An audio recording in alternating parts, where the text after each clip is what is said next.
Over the next 10 to 15 minutes, I'm going to walk you through a complete masterclass on conversion tracking in Google Ads. I'm going to walk you through exactly why it is important that your conversion tracking is always working and never broken, how to set up a more complex conversion tracking system if you have a more complex downstream sales system beyond that first conversion, such as in a service-based business or a SaaS company. I'll also walk you through the full setup for an e-com brand, what you need to make sure you're tracking to make sure that all your metrics are dialed in and you're making the right decisions in Google Ads. If you don't have your conversion tracking set up effectively, it will completely ruin your account. This is just one of the most fundamental things you need to get right before you start any campaigns, before you start spending any money on Google, because otherwise you'll find yourself wasting a lot of money, making the wrong decisions, and failing to scale effectively. So let's get started. First of all, I'm going to show you some examples. This is an example of good conversion tracking. You can see in here, we have a few different conversion events. Now, these are all purchase events. Important to keep in mind that I also do recommend using add to cart and begin checkout tracking, but those ones are much less important than your conversion tracking, your purchase tracking. Purchase tracking is the most critical thing that you can get right in the account because it is ultimately the only primary event that you'll have if you are a e-commerce brand. And in most cases, you'll also only have one primary event if you are a service-based business or a SaaS company or something similar.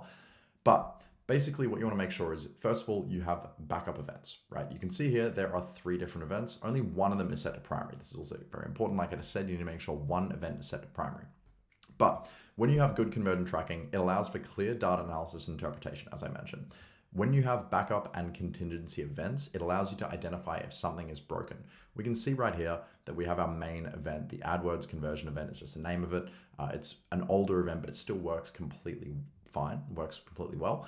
Maybe a little bit of lost data, but not much at all, not enough to cause any major issues. You can see here the conversion value registered in this event is $830,000 over this time period. And then we have the triple whale purchase event, which is registered $865,000 in conversion value over the same time period.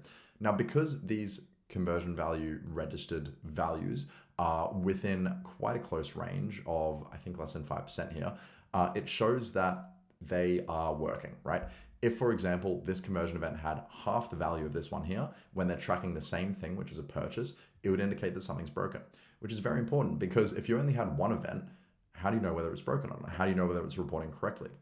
So having backup and contingency events is incredibly important because it makes sure that, first of all, it allows you to check that it actually is working, right? For comparison and data protection. So if you were losing half of your data, if one of these was broken, and you are only registering half of your conversions in here, that means that you're missing out on 50% of the potential audience that could be informing your algorithm of what your great customers look like. And that is why it's so important to have your conversion tracking accurate, because it informs the algorithm effectively. If you are not showing the algorithm what your ideal customers look like through conversion tracking, a conversion is the only piece of data that Google receives on what your ideal customers look like because it shows you what a purchasing customer looks like, how much money they spend, and what they buy.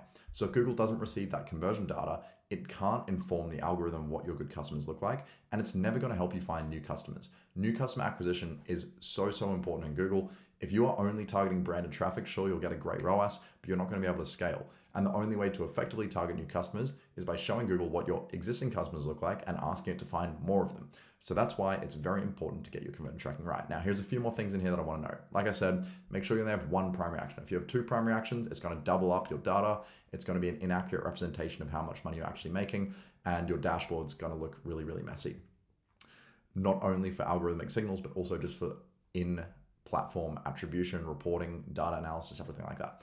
One primary action, and make sure that primary action is your revenue producing action. In our case, it's a purchase, but if you're a company that, for example, books calls, then your revenue producing action, or the closest you can get to it, is a booked call. If you can report those downstream events, that's great, but we'll get to that later. Now, aside from that, having backup events, like I mentioned, is very important. And also, if you can get new customer data as well, that's really, really helpful.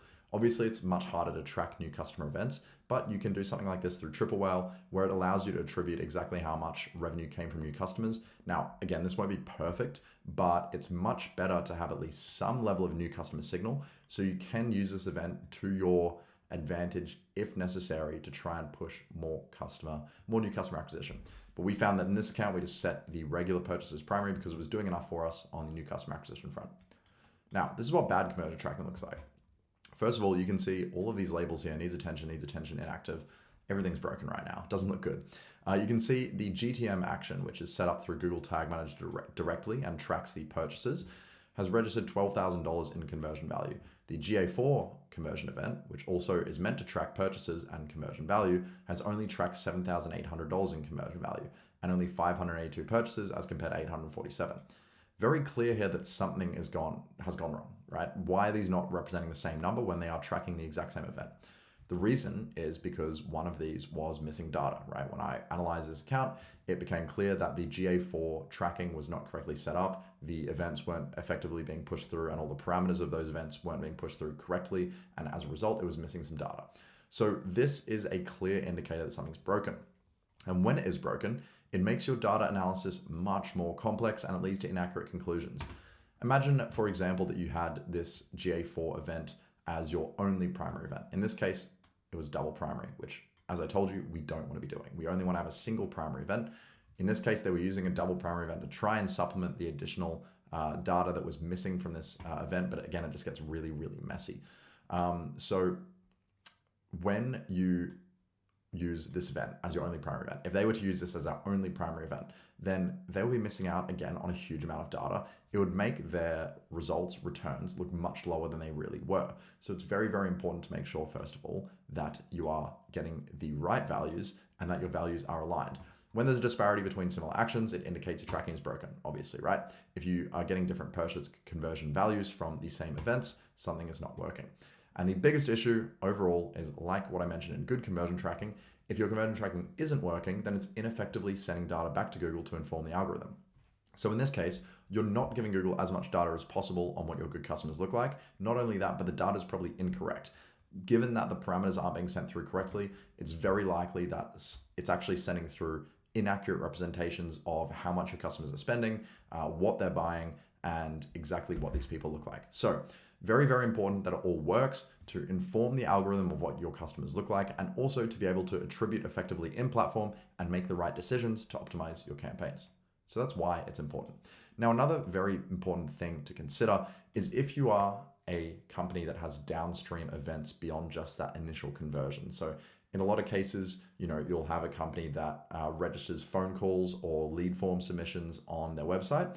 And that's as far as you track within Google. You track the lead form submission, but you don't track beyond that. You don't track at what rate these people close, which people are closing, which converters are closing. And this can get very, very messy if you aren't tracking it effectively. Because take this for example, right? This is just a very quick mock-up of potential results from specific campaigns. Now let's imagine that all you're tracking is leads. If you were just tracking leads, it would appear that campaign 1 has the best results because it is getting 90 leads while the others are only getting 50, 20, 60, etc.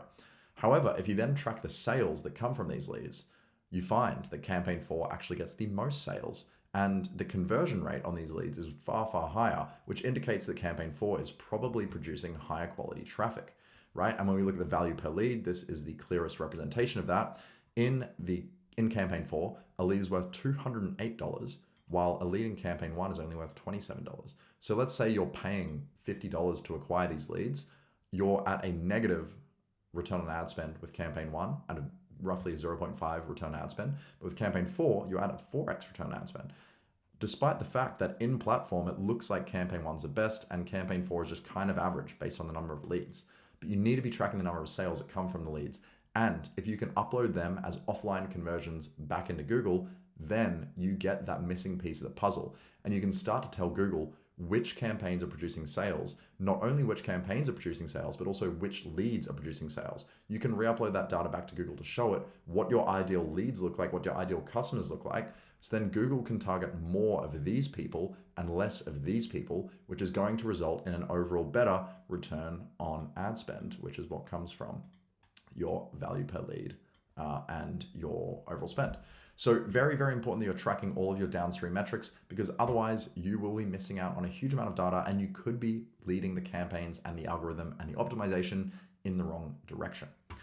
Now, if you want to make sure that you get your conversion tracking set up correctly, I made this video, you'll find it on my channel, and it walks you through the full setup for a Shopify store. I know most of my viewers are running e-commerce brands, so check this video out. I walk you through every single bit of it, how to set up a dual action conversion tracking structure. So you have your GTM based basically code-based setup with my full code template to implement yourself. You don't really have to do any coding.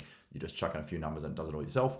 And then you also have the Shopify Direct conversion tracking setup, which also works quite well. And you have the dual events that you can compare and you can use to effectively track your conversions. Make sure you're sending the right data back to Google and allowing you to scale your account effectively and make more money with Google Ads. That's everything I have for you guys today. I hope you found this helpful. Conversion tracking is so important. Please do not ignore it. Please get it set up. Please watch this video if your conversion tracking isn't working right now. If you have any of these issues that I outlined, you are missing out on a lot of money with Google. So get that fixed.